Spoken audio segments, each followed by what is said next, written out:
All right, here we are. We're going to be talking about one of the easiest ways that you can do an upgrade to your RC, and that is just changing and adding some shock oil to the WLtoys 959. I just got this one today.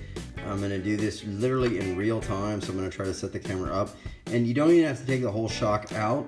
You just take that little screw. It's not going to fall out. It's got a little ball end on it. All you're going to do here really is you're just going to unscrew this top. You can pull the spring down a little bit, grab the base of the shock. You're going to unscrew, and this piece is going to go down. There'll be a little plastic cap here. Put that down there. And then just get some shock oil. I bought this silicone shock oil. It's 1000 CST, which is the weight. That seems to work pretty good. And I've changed out, and I've done where I've put in all new shocks, and I'll show you those. They're really good.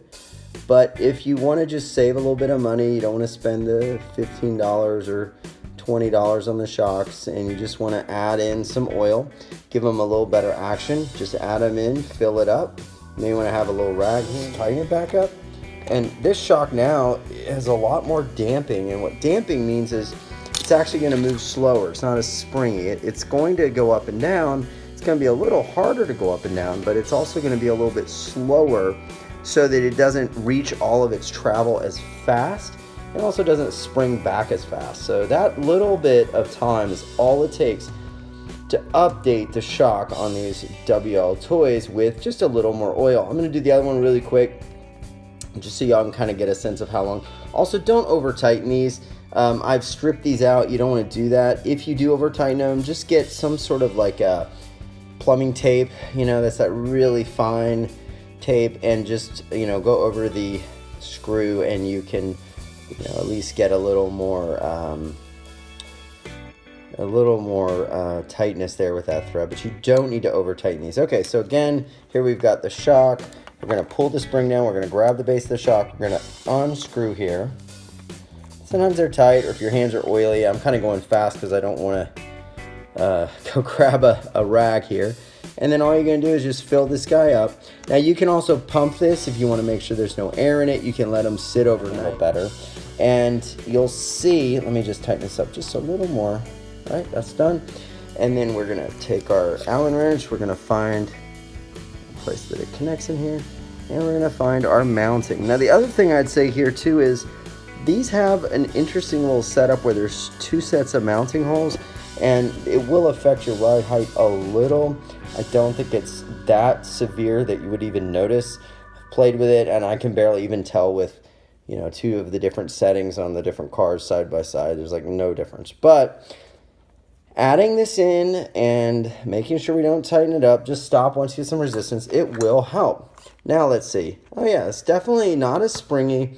It's definitely doesn't bounce as much. It's going to make a big difference. Now we're going to compare some of the different setups here. Now this is the shocks you find on Amazon. I don't remember the name of the brand. I mean, they are very cool looking, all alloy. They're a little bit more robust. I mean, these are plastic body with a little alloy cap on them, but pretty hard now with the oil compared to the back, which you can see is very springy. I mean, look at that. I can't do that with this. See how slow it comes back? Whereas this, it's shaky and bouncing. Now this really feels almost the same, guys. It's very close. I would say these are a little harder, probably because the spring is a little bit more stiff, but not much difference. And I'm not against the Amazon ones. I've got them on these cars, but in terms of just aesthetics, I think these obviously look super cool. But you can add oil to these. It won't cost you much, and it makes a big difference. So you definitely don't want this kind of bouncy, thing. You want this where you set it down and it just absorbs. And this is the Arma Creighton that I have. And I mean, you talk about damping on this. Watch this. I mean, this is just mega slow. Look at that. So that's how you can do it really fast in 5 minutes, and it'll cost you probably $7, $8 for this stuff. This is what I used. Not saying that's like the best or anything, but it's 1000 CST, which is a good middle ground. And there you go.